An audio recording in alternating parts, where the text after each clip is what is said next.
또 특세로 그동안 또 열심히 새벽을 깨우시고 또 피곤한 몸 이끄시고 또 이 금요기도에 함께 하신 우리 성도님들에게 하늘의 복이 충만하시기를 축원합니다.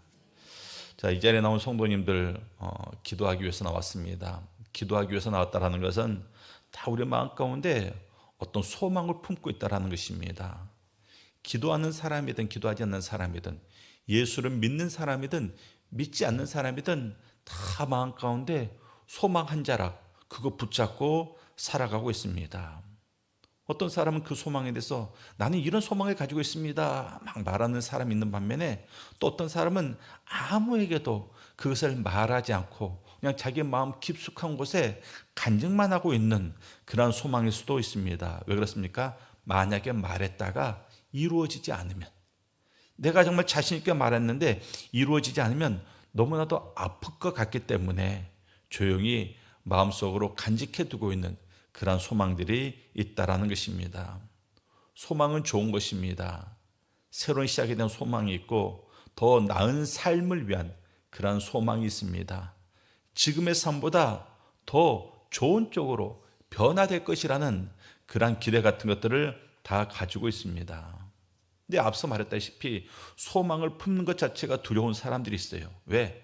여러 번 실패해 봤거든요. 기대를 갖고 무엇인가를 시도해 봤는데 실패했습니다. 또 그 실패 상처를 극복하고 새로운 것을 소망하고 기대하고 또 새로운 시도를 했는데 또 실패했습니다. 그래서 한두 번 실패를 맛본 사람들은 더 이상 무엇인가를 기대하고 무엇인가를 소망하고 새로운 시도를 한다는 것을 두려워하게 됩니다. 그래서 아예 소망을 갖지 않습니다. 기대하지 않습니다. 왜? 기대하지 않는다는 것은 더 이상 나의 삶에는 실패를 용납하지 않을 거야 라는 자기의 방어입니다. 소망하지 않으므로 자기 자신을 보호하는 것입니다. 바라지 않으면, 소망하지 않으면 더 이상 실패도 없고 더 이상 상처도 없다. 이렇게 자기 합리화를 시키면서 그저 되는 대로 살아가는 그러한 인생들도 있다라는 것입니다. 그런데 오늘 성경의 말씀은 우리에게 이렇게 말합니다. 아주 담대하게 선포합니다. 소망을 품어도 된다. 너희가 소망을 품어도 된다. 기도해도 된다. 이렇게 말씀하고 있습니다. 왜 그렇습니까? 우리가 품는 소망은 그 소망의 근거를 나에게 두는 게 아니라 바로 하나님께 두는 그러한 소망이기 때문에 그렇습니다. 오늘 본문에 우리가 11절 말씀 보면 성경에서 굉장히 많이 인용되는 구절 중에 하나가 바로 이 11절 말씀입니다. 아직 읽지 않을 겁니다. 자, 좀 이따 읽을 건데 이 말씀이 어떤 상황에서 주어졌느냐 하면 그 말씀의 배경을 할 때 그 말씀의 무게가 훨씬 더 우리가 무겁게 다가오는데 이 말씀은 이스라엘 백성들이 바벨론 포로에 끌려가 있을 때 주어진 말씀입니다. 고향은 황폐되었습니다. 성전은 다 무너졌습니다. 자신들은 포로로 끌려와 있습니다. 언제 돌아갈지 모릅니다. 그런데 거짓 선지자들이 일어나가지고 곧 돌아갈 거야 이렇게 백성들의 마음을 흔들고 있습니다. 그리고 어떤 사람들은 이 바벨론의 삶에 나름대로 적응하고 잘 살면 되는데 적응 못하고 아예 자기 인생을 포기한 채 살아가는 그러한 인생들도 있다라는 것입니다. 그런데 이러한 사람들에게 하나님께서 말씀하십니다. 너희들은 소망을 품어도 된다. 11절 말씀 한번 보도록 하겠습니다. 11절 말씀 함께 읽겠습니다. 여호와의 말씀이니라. 너희를 향한 나의 생각을 내가 아나니 평안이요 재앙이 아니니라. 너에게 미래와 희망을 주는 것이니라. 자, 보십시오. 평안하지 않은 사람들이에요.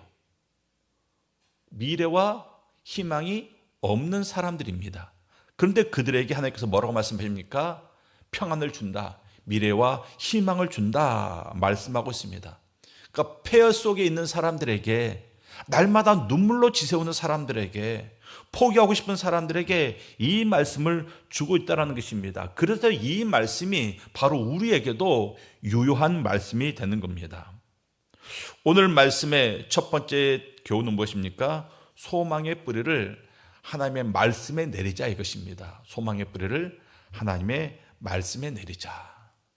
자, 여러분들 보십시오. 11절에서 하나님 분명히 말씀하시잖아요. 여호와의 말씀이니라. 너희를 향한 나의 생각을 내가 아나니. 하나님의 생각이 뭐라고요? 평안, 미래, 희망. 이것들이 우리를 향한 하나님의 생각입니다. 그러니까 하나님의 생각은 우리를 무너뜨리는 게 아니에요. 우리를 세우는 것입니다. 우리를 어렵게 하는 게 아닙니다. 우리에게 평안을 주는 것입니다. 우리의 인생을 막아두는 게 아니라 우리의 인생이 앞을 향해서 전진하도록 하는 것, 이것이 바로 하나님의 생각입니다. 그러니까 우리가 소망을 품을 수 있는 근거가 바로 여기에 있는 거예요. 그 소망의 뿌리가 내 인생, 내 자신에게 있는 게 아니라 바로 이 11절 말씀, 하나님의 생각, 우리에게 평안과 미래와 희망을 주고자 하는 그 하나님의 말씀에 우리의 소망의 뿌리를 우리가 둘 수 있기 때문에 우리는 이 세상을 살면서 나의 형편과 처지가 어떠하든지 우리는 끝까지 소망을 품고 나갈 수 있다는 것입니다. 많은 사람들이 미래를 꿈꾸면서 자기가 가진 것에 자기의 뿌리를 둡니다. 어떤 조건, 어떤 상황에 소망을 둬요. 그런데 생각을 해보세요. 내가 가지고 있는 조건이나 상황에 소망을 두면 반드시 흔들립니다. 왜? 상황이 좋아질 때도 있고 안 좋아질 때도 있기 때문에. 조건이 좋아질 때도 있고 좋지 않을 때도 있지 않습니까? 어떤 사람은 자기의 건강에 소망을 둡니다. 나는 건강하니까 무엇이든지 할 수 있어. 근데 그 건강이 계속 갑니까? 아니잖아요. 우리는 감기 바이러스 하나 우리가 이길 수 없는 그런 연약한 자들 아니겠습니까? 그러니까 소망을 나에게 두면 그 소망은 반드시 흔들릴 수밖에 없고 시들어버릴 수밖에 없음을 우리가 알 수 있습니다. 그런데 하나님의 말씀에 뿌리를 두는 소망은 어떻습니까? 하나님의 말씀은 절대 변하지 않기 때문에, 절대 말씀은 변하지 않기 때문에 그곳에 뿌리를 둔 소망은 역시 결코 흔들리지 않게 되는 겁니다. 일본 어떤 정원사가 수십 년에 걸쳐서 이 소나무 분재를 만들어서 그것을 개발하고 또 그것을 이렇게 매매하는 그런 일을 했습니다. 소나무 하나를 지금 열심히 잘 키우고 있습니다. 아주 작품을 만들려고 열심히 오랜 시간 공을 들여서 이 소나무를 키우고 있습니다. 그런데 이 소나무가 겨울이 되면 눈 속에 파묻히고 여름에는 강한 햇볕에 시달립니다. 그래서 사람들이 말해요. 정말 작품을 만들어야 되는데 저렇게 그저 겨울에는 눈보라에 여름엔 햇볕에 방치되어 있으면 저 소나무가 얼마나 힘들겠느냐. 햇빛 온실 속에서 잘 다듬으면서 키워야 되지 않느냐 말할 때 이 정원사가 이렇게 말했다고 합니다. 이 나무의 뿌리가 얼마나 깊은지 당신들은 모릅니다. 겉에서 보이는 것이 이 나무의 전부가 아닙니다. 그리고 말 맞다나 시간이 흐른 다음에 그 소나무는 일본에서 가장 아름다운 분재 중에 하나가 되었다고 합니다. 뿌리를 깊게 두었기 때문에 눈보라도 견디고 떼약볕도 견디고, 그리고 눈보라와 떼약볕이 이 소나무를 정말 아름답게 만들어가는 그런 작용을 하더라는 것입니다. 우리의 소망도 마찬가지예요. 겉으로 보이는 상황이 아무리 어려워도, 지금 여러분들이 봐도 여러분들의 상황이 어렵잖아요. 어려워도 소망의 뿌리가 하나님의 말씀에 깊숙이 내려져 있으면 결코 흔들리지 않습니다. 그리고 하나님께 깊숙이 뿌리내린 그 소망이 결국 우리의 인생을 가장 아름다운 작품으로 만들어 가게 됩니다. 여러분들이 이 자리에서 잠깐 자신에게 물어보십시오. 내 소망은 어디에 뿌리를 두고 있는가? 내 능력인가? 내 상황인가? 내 재산인가? 아니면 하나님의 약속의 말씀인가? 그래서 우리 사랑하는 성도님들, 여러분들의 소망의 뿌리를 오직 하나님의 말씀 가운데 두시는 그런 성도님들이 되실 수 있기를 바랍니다. 두 번째 교훈은 이것입니다. 소망은 기도로 자란다라는 것입니다. 소망은 기도로 자란다. 소망의 뿌리는 말씀에 두고 그 소망은 기도로 자라납니다. 12절에서 하나님은 계획을 말씀하신 다음에 그 계획을 실현하는 통로를 알려주십니다. 그게 바로 기도인데 12절 말씀을 우리 성도님들이 한번 함께 읽겠습니다. 시작. 너희가 내게 부르짖으며 내게 와서 기도하면 내가 너희들의 기도를 들을 것이요. 자, 너희가 내게 부르짖으며 내게 와서 기도하면 내가 너희들의 기도를 들을 것이요. 자, 기도하면 들으신다. 그런데 오늘 본문에 보면 하나 우리의 주의를 집중시키는 그러한 표현이 나와 있습니다. 부르짖으며, 부르짖으며. 그냥 속으로 조용히 기도하는 기도도 있습니다. 부르짖는 기도도 있습니다. 근데 특별히 오늘 본문에서는 부르짖으며 말하고 있습니다. 이 말은 무슨 말입니까? 얼마나 소리를 크게 냈느냐, 이걸 말하는 게 아니라 얼마나 간절하게 기도했느냐. 부르짖는 사람들은요, 간절함이 없으면 부르짖을 수가 없습니다. 간절함이 있을 때 비로소 부르짖을 수가 있는 겁니다. 목이 메도록 온 마음을 담아 외치는 그 기도를 지금 하나님께서 말씀하고 있습니다. 여러분들, 소망은 어떤 막연한 기대가 아니에요. 뭐 좋아지겠지. 시간이 지나면 전쟁의 상황이 좋아지겠지. 전쟁의 상황이 풀리면 어떻게 경제가 나아지겠지. 막연한 기대가 소망이 아니라는 것입니다. 소망은요, 하나님 앞에서 부르짖음, 그러니까 적극적으로 고백되고 선포되는 것, 이것이 바로 소망이 될 수 있습니다. 그래서 소망은 기도 안에서 자라는 거예요. 기도 안에서 소망이 자라납니다. 소망을 마음속에 품고 있어요. 절대 기도하지 않아요. 표현하지 않습니다. 계속 마음 가운데 소망만 품고 있습니다. 그럼 어떻게 됩니까? 그 소망이 마음속에서 우리 마음과 같이, 마음과 함께 그냥 시들어져 가버립니다. 그냥 시들어 버립니다. 그러나 그 소망을 하나님 앞에 가지고 나와서 기도로 하나님께 그 소망을 올려드리면 그 소망이 살아납니다. 소망이 강해집니다. 성취됩니다. 왜 그런가 하면 기도는 우리의 소망을 하나님과 연결시키는 유일한 통로이기 때문에 그래요. 그래서 내가 원하는 것을 하나님 앞에 가져가면 하나님은 그것을 더욱더 명확하게 만들어 가십니다. 더 다듬으십니다. 더 구체적으로 만들어 가십니다. 그래서 그냥 막연했던 소망이 하나님께 기도를 올려드려지면 이제는 그 막연했던 게 구체적으로 명확하게 우리의 눈에 보이더라는 것입니다. 우리는 작은 소망을 하나님께 가져갔지만 하나님은 그 소망 위에 물감을 칠하고 색을 더하고 이것저것을 더해서 그 소망을 정말 멋진 작품으로 만들어서 성취해 가시더라는 것입니다. 또 기도라는 것은 소망을 인내로 버티게 합니다. 새로운 시작을 향한 소망을 다 품고 있어요. 그런데 새로운 시작을 향한 소망이 늘 즉각적으로 이루어지는 게 아니거든요. 즉각적으로 이루어지지 않습니다. 기다리는 시간이 있습니다. 숙성되는 시간이 있다는 것이에요. 숙성되는 시간이. 그 기다림이 때로는 길게 그리고 지루하게 느껴질 수도 있습니다. 그런데 기도는 그 기다림의 시간을 버티게 하는 힘과 능력이 됩니다. 그래서 우리가 하나님 앞에 그 소망을 반복적으로 가지고 가서 아랠 때 그 소망이 분명해지면서 소망에 대한 확신이 깊어지는 겁니다. 그냥 소망을 내가 가지고 있을 때는 점점 소망이 희밋해지는데 소망을 하나님께 가지고 나가면 소망이 더욱더 확실하게 명확해지더라는 것입니다. 그러면서 깊어집니다. 그러므로 믿음으로 소망을 놓고 기도하는 사람은 결코 낙심하지 않습니다. 기도 응답이 더디다고 포기하지도 않습니다. 갈렙을 보세요. 갈렙이 모세를 통해서 하나님의 말씀을 받습니다. 너의 발로 밟는 땅을 주겠다라는 하나님의 말씀을 받습니다. 그 말씀을 45년을 품었어요. 45년 동안 그 말씀이 이루어지지 않았다고 포기하지 않았습니다. 낙심하지 않았습니다. 45년 동안 품고 있다가 언제 그 갈렙의 나이가 85세가 되었을 때 그 말씀을 근거로 외치고 땅을 얻지 않습니까? 이 산지를 내게 주소서. 이 산지를 내게 주소서. 그 소망을 기도 안에 키우면 반드시 소망은 실체가 됩니다. 반드시 실체가 돼요. 그러니까 그것을 우리가 잊어버리지 말아야 됩니다. 기도하지 않으면 실체가 될 것을 믿지 않는 거예요. 그래서 소망이 흐릿해지지만 기도했기 때문에 이것이 실체가 될 것이다 라는 것을 믿고 10년, 20년, 30년, 40년 시간이 흐르더라도 언젠가는 실체가 될 것이기 때문에 결코 낙심하거나 포기하지 않더라는 것입니다. 우리 사랑하는 성도님들, 여러분들이 어떤 하나님의 말씀을, 어떤 소망을, 어떤 기도 제목을 45년 이상씩 품고 계신 분이 있으십니까? 있을 수 있습니다.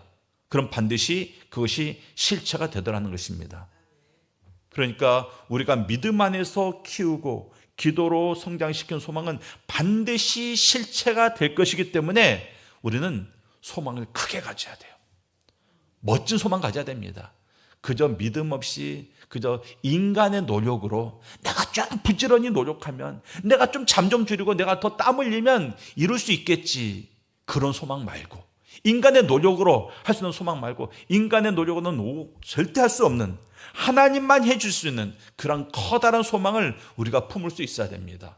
그리고 그 소망을 놓고 기도하시기 바랍니다. 그리고 그 소망이 여러분들의 인생 가운데 반드시 성취되는 것들을 여러분들이 체험하실 수 있기를 바랍니다. 세 번째로, 소망은 하나님을 만남으로 완성이 됩니다. 소망은 하나님과 만남으로 완성이 됩니다. 13절의 말씀이 오늘 본문의 절정의 말씀입니다. 13절 말씀 우리 한번 다 같이 읽겠습니다. 자, 시작. 너희가 온 마음으로 나를 구하면 나를 찾을 것이요 나를 만나리라. 자, 하나님이 약속하시는 것은 단순히 너희의 소망이 이루어질 거야, 너희가 소망을 가지고 기도하면 이루어질 거야, 이것이 아니라 이것보다 더 큰 것을 약속하고 있습니다. 그것이 무엇입니까? 바로 하나님 자신을 만나게 될 것이다, 이것을 약속하고 있습니다. 이게 가장 중요한 거예요. 우리가 무엇인가를 새롭게 시작할 때 우리가 진정으로 원하는 것들이 있습니다. 뭐 더 좋은 환경, 더 좋은 상황, 더 많은 재산, 물론 그것도 다 필요하죠. 필요합니다. 그러나 그것들을 얻어도 여전히 채워지지 않는 그 무엇이 있어요. 여러분들이 아실 겁니다. 내가 단칸방에 살고 있는데 야, 방 2개짜리 옮겼으면 좋겠다, 방 3개짜리 옮겼으면 좋겠다, 살아서 열심히 모아가지고 이루었습니다. 근데 그걸로 다 채워집니까? 다 채워지지 않아요. 다 채워지지 않습니다. 원하는 것을 이루었음에도 불구하고 여전히 공허한 우리의 삶을, 우리의 인생을 우리가 이미 경험해서 알고 있습니다. 왜 여러분들 성공한 사람들이, 우리가 보기엔 정말 성공한 사람이구나, 저 정도 재산을 가지고 저 정도 인기를 가지고 그러면 성공한 거지, 근데 그런 사람들이 왜 마약을 하고 왜 자살을 하는지 아십니까? 그 성공으로 얻은 것들이 그 공허함을 채워주지 못하기 때문에 그래요. 채워주지 못합니다. 우리는 아직 그것을 가져보지 못했기 때문에 저 정도 가지면 만족하겠다 싶은데 우리의 육의 욕심은 끝이 없습니다. 그래서 거기에 도달하면 또 더 큰 것들을 바라게 되고 그 공허함이 채워지지 않더라는 것입니다. 그래서 사람들이 성공했음에도 불구하고 그 공허함을 채우기 위해서 더 좋은 것, 더 새로운 것, 더 만족스러운 것을 찾다가 결국 마약에까지 손을 대는 겁니다. 그런데 우리 인간에게는 절대로 물질 세계의 것으로, 이 땅의 것으로 채워지지 않는 그런 영역이 있습니다. 왜 그럴까요? 사람은 영적인 존재이기 때문에 그래요. 영적인 존재이기 때문에, 하나님의 형상을 따라 지음을 받았기 때문에 우리의 인생에는 반드시 하나님으로부터 채움받아야 하는 그 영역이 있습니다. 그것은 이 세상의 것으로는 채워질 수 없는 것입니다. 결국 하나님을 만나야 온전해지는 인생이 바로 우리 인간입니다. 그래서 하나님 우리에게 새로운 시작을 주십니다. 그리고 그 새로운 시작의 중심에 하나님 자신이 계시기를 하나님은 원하고 있습니다. 좋은 직장, 좋은 인간관계, 좋은 환경, 좋은 관계, 이것들은 다 하나님이 주시는 복의 일부예요. 다 복의 일부입니다. 근데 그것보다 더 근본적인 것이 있습니다. 그것이 무엇이랄까요? 그것을 주시는 하나님을 만나는 것. 자녀가 부모를 통해서, 부모가 막 장난감을 줘요. 때를 따라 막 장난감 사다 주고 놀이공원도 데려가 주고, 그러면 그 아이는 장난감만 있으면, 때를 따라 맛있는 간식을 주시고 용돈을 주시고 때를 따라 놀이공원에 데려가시는 그 엄마 아빠를 제외하고, 엄마 아빠가 공급해 주는 것만 있으면 그 아이는 만족하며 살 수 있을까요? 아니죠. 그것들이 다 없을지라도 그것들을 공급해 주시는 부모님만 있으면 되는 거예요. 또 우리가 살면서 하나님께 많은 것들을 원합니다. 하나님 이런 은혜도 주시고 저런 은혜도 주시고 이런 복도 주시고 저런 복도 주시고, 그러면서 막상 그 은혜와 복을 주시는 하나님은 원하지 않는다라는 것입니다. 하나님 됐습니다. 하나님이 제 삶에 깊숙이 들어오면 제가 많이 피곤해요. 부담됩니다. 하나님 멀찍이 떨어져 계시고 그저 내가 구하는 복과 은혜만 공급해 주십시오. 그런 모습으로 신앙생활하는 성도들이 의외로 많아요. 굳이 하나님께 내 인생을 드리고 내가 하나님 앞에 들어가고 하나님이 내 속에 들어오는 그런 삶은 내가 부담이 됩니다. 내 삶은 내가 알아서 잘 살 테니까 하나님 내가 구하는 것들만 그때그때 공급해 주시면 됩니다. 공급받아요. 그도 여전히 공허합니다. 왜요? 하나님을 만나지 못했기 때문에 그렇습니다. 그러니까 우리는 하나님을 만나야 됩니다. 13절이 그것을 약속하고 있잖아요. 온 마음으로 구하면 나를 만나리라. 그러니까 소망의 완성은 물질의 풍요가 아니라, 우리가 원하는 모든 것들을 다 응답받는 게 아니라 하나님과의 만남이 있을 때 비로소 우리의 소망이 완성이 되는 겁니다. 이것을 가장 잘 보여주는 인물이 있어요. 야곱입니다. 야곱은 평생 새로운 것을 시도하고 도전하며 살았습니다. 보십시오. 형 에서로부터 장자권을 뺐잖아요. 형의 축복을 또 뺐잖아요. 도둑질했잖아요. 그리고 형으로부터 도망을 칩니다. 삼촌 라반 밑에서 새로운 삶을 시작합니다.